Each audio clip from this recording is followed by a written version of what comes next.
Pioli bisa tiru cara Deschamps optimalkan peran Theo Hernandez. AC Milan akan melakoni pertandingan kandang dalam lanjutan pekan kedua Liga Italia menjamu Lazio. Laga AC Milan versus Lazio berlangsung di San Siro pada hari Minggu malam pukul 23.30 waktu Indonesia Barat. Jelang melawan Lazio, pelatih AC Milan Stefano Pioli bisa meniru eksperimennya yang dilakukan terhadap anak asuhnya Theo Hernandez. Pemain yang tidak di AC Milan dari Real Madrid pada tahun 2019 lalu untuk pertama kalinya mendapat panggilan negaranya timnas Prancis. Ia dimasukkan Didier Deschamps dalam skuad Prancis di kualifikasi Piala Dunia 2022. Theo Hernandez mendapatkan penampilan debut saat Prancis mengalahkan Finlandia berkat brace Anthony Griezmann. Ia dimainkan Deschamps sebagai bek sayap dalam skema formasi 3-4-1-2. Permainan Theo pun mendapat pujian khusus oleh Deschamps. Hal ini tak lain karena Theo sukses memainkan peran yang berada ketika diandalkan oleh Stefano Pioli. Bek sayap berusia 23 tahun itu menjadi tokoh sentral di setiap pertandingan yang dipimpin Pioli dengan penerapan formasi 4-3-3. Theo pun dapat beradaptasi, dinilai lebih optimal dalam membantu membangun serangan ke pertahanan lawan. Theo memiliki kemampuan menyerang, terlepas dari fakta bahwa Milan menempatkan dia di 4 bek, kata Deschamps. Seperti biasa, saya mencoba menempatkan pemain saya di posisi terbaik dan dalam peran itu, dia dapat memanfaatkan keterampilan ini. Itu adalah pertandingan pertamanya meskipun Lucas Digne bermain bagus.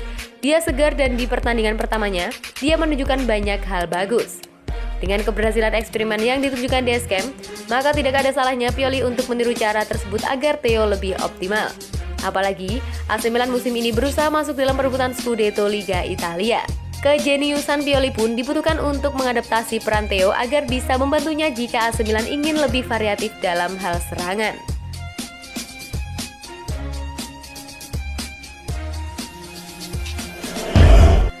Belum ikut latihan AC Milan, Mesias bakal absen di laga lawan Lazio. AC Milan terancam tak bisa mainkan rekrutan teranyar mereka Junior Mesias di laga pekan ketiga Liga Italia kontra Lazio. Laporan dari Milan News menyebutkan jika Mesias belum mengikuti sesi latihan bersama skuad AC Milan dan terancam absen di laga kontra Lazio mendatang. Junior Mesias, pemain terakhir yang didatangkan AC Milan dari Crotone di bursa transfer musim panas kemarin, diyakini bakal absen setelah dirinya belum juga tampak berlatih bersama skuad Rossoneri. Sejak didatangkan pada deadline day kemarin, Mesias diketahui belum juga menampakkan batang hidungnya bersama skuad AC Milan. Kabarnya, pemain yang sempat menjadi kurir dan merumput untuk tim amatir Italia ini tengah melakukan latihan pribadi guna meningkatkan kebugaran serta kesiapan fisiknya. Kabar ini membuat AC Milan terancam bakal melakoni laga berat kontra Lazio. Seperti yang diketahui, Oliver Giroud dipastikan absen karena COVID-19. Sementara Zlatan Ibrahimovic belum kembali bugar untuk turun selama 90 menit. Lazio menjadi ujian berat pertama yang bakal dilakoni AC Milan di Liga Italia 2021-2022. Kemenangan akan membuat AC Milan memiliki potensi untuk mengkudeta Lazio di puncak klasmen. Seperti diketahui, Lazio dan AC Milan sama-sama berhasil mengantongi 2 kemenangan dari 2 laga yang telah mereka jalani. Namun Lazio unggul selisih gol dan berhak duduk di puncak klasmen.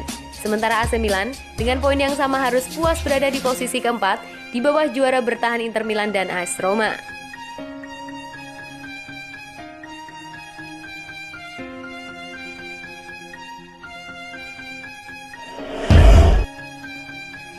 Tiga formasi untuk lini serang dan lini tengah Milan. Pelatih AC Milan Stefano Pioli dikabarkan tengah mempertimbangkan 3 kombinasi formasi untuk lini serang dan lini tengahnya mesti saat semua pemainnya dalam kondisi fit. Sebagaimana yang terlihat dari kutipan yang dimuat Tuttosport, Pioli saat ini sedang menganalisis 3 kombinasi formasi yang mungkin untuk berupaya mengeluarkan performa terbaik skuadnya.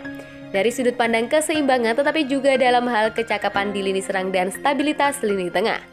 Solusi pertama adalah 4-2-3-1 yang menjadi andalan raksasa Serie A tersebut selama 18 bulan terakhir. Yang melibatkan Frank Kessie dan Ismail Bennacer sebagai poros ganda, Tim dan Alexis Saelemaekers, Brahim Diaz dan Rafael Leao sebagai trisula serangan di belakang Zlatan Ibrahimovic. Sistem kedua adalah 4-4-2 atau 4-2-2-2. Dengan Bennacer dan Kessie di lini tengah, Ante Rebic di sayap kiri dan Alessandro Florenzi pada sayap kanan, plus Ibrahimovic dan Oliver Giroud berduet di posisi penyerang tengah. Terakhir, Il Diavolo Rosso juga mempertimbangkan skema 4-3-3 yang akan membuat Kessie, Bennacer dan Sandro Tonali dimainkan secara bersamaan dengan Junior Mesias di sisi kanan, Leao di sisi kiri dan Giroud turun agak ke tengah. Pioli tampaknya ingin agar Milan lebih dinamis musim ini, terlebih mereka akan menghadapi tantangan berat di Serie A, Coppa Italia maupun Liga Champions, kompetisi yang baru pertama kali mereka ikuti selama 7 musim absen.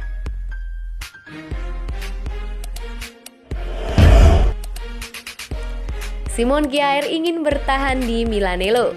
AC Milan dan Simon Kjaer dilaporkan untuk meneruskan kerjasama. Diketahui kontrak Kjaer akan berakhir pada 30 Juni 2022 mendatang, namun Milan tengah merumorkan kontrak baru buat sang pemain. Detail pembaruan kontrak sang pemain disebut tengah dalam pembahasan. Seperti yang ditulis dari Milan News, Rossoneri mendatangkan pemain timnas Denmark tersebut dengan status pinjaman dari Sevilla. Awalnya, banyak pihak yang meragukan kontribusi pemain 32 tahun tersebut bagi Milan. Nyatanya, Simon Kjaer mampu membuktikan diri menjadi satu di antara sosok penting di lini belakang Milan dan membawa si merah hitam menebus Liga Champions musim ini. Dia juga dianggap mampu memberikan banyak hal kepada Rossoneri dalam hal semangat, pengalaman, dan tentu saja dalam hal level permainan. Di satu sisi, tampil bersama Milan membuat Simon Kjaer menemukan bentuk terbaiknya setelah beberapa tahun karirnya sempat tenggelam di Sevilla. Kjaer mulai menetapkan dirinya sebagai salah satu bek terbaik di Liga Italia. Figur kepemimpinannya di timnas Denmark juga menjadi sebagai kapten tanpa ban kapten di Milanello. Berkat semua kontribusi itu, Simon Kjaer akan dihadiahi berupa perpanjangan kontrak plus kenaikan gaji.